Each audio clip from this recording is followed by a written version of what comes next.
Tu as fait tout ce qu'on t'a dit de faire. Tu as couru après la réussite. Tu as construit une vie qui semble parfaite de l'extérieur. Et pourtant, il reste en toi un vide profond. Et si ce sentiment n'était pas une simple mauvaise humeur, mais un système d'alarme spirituelle?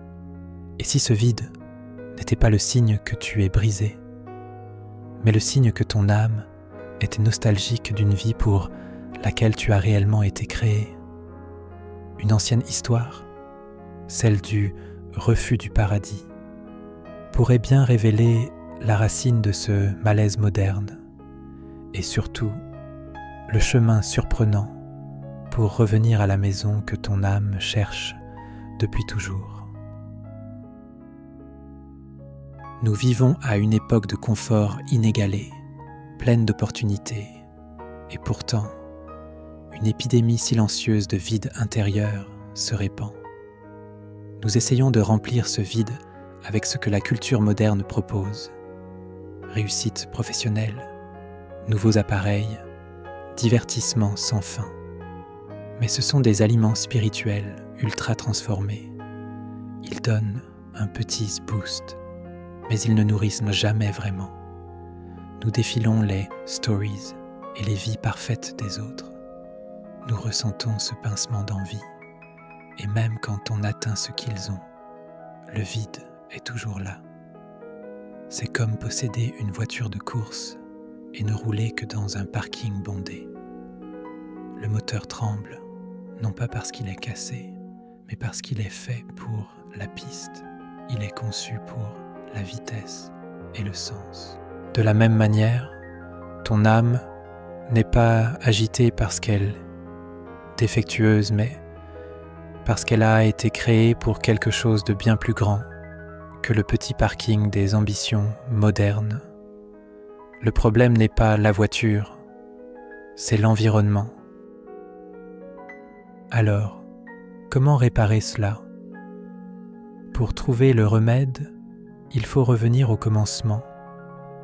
L'histoire du Jardin d'Éden est bien plus qu'un récit avec un serpent parlant et un fruit interdit. C'est une histoire fondamentale sur la conscience humaine et sur l'origine du vide intérieur. Dans le jardin, l'humanité vivait en parfaite harmonie avec son but. Pas de lutte, pas d'angoisse, pas de vide.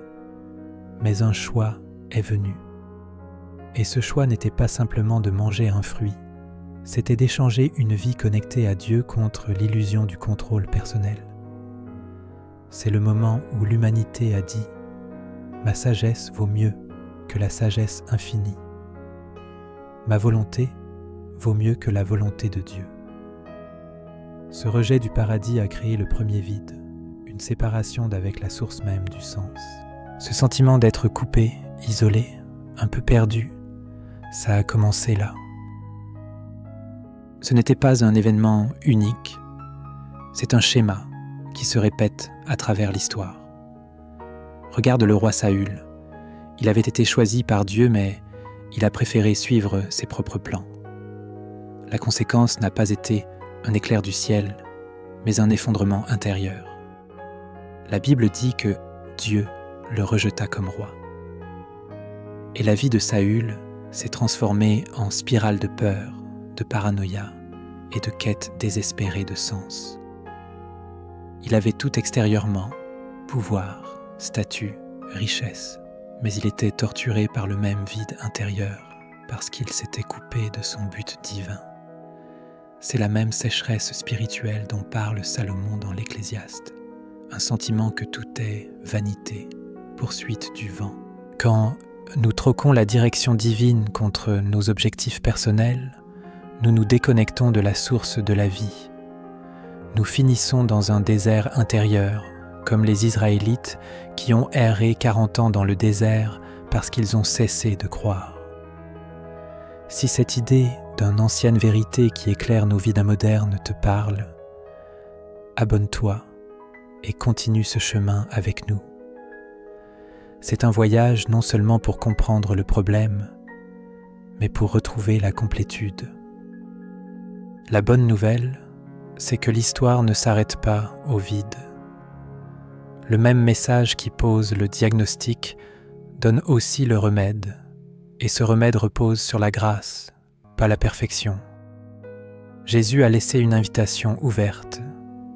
Venez à moi, vous tous qui êtes fatigués et chargés, et je vous donnerai du repos. C'est le chemin du retour à la maison. Il tient en 3 mouvements simples, à contre-courant de la culture. 1. Embrasse le silence. Notre monde hurle en permanence pour capter notre attention. Le silence est l'endroit où tu calmes enfin tes pensées pour entendre le murmure divin. 2. Trouve ton but dans le service.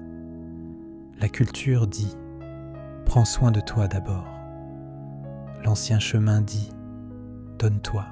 Le plus court chemin pour remplir ton vide, c'est de te verser dans la vie de quelqu'un d'autre. 3. Recentre ton identité. Cesse de te définir par ton travail, ton succès ou l'opinion des autres.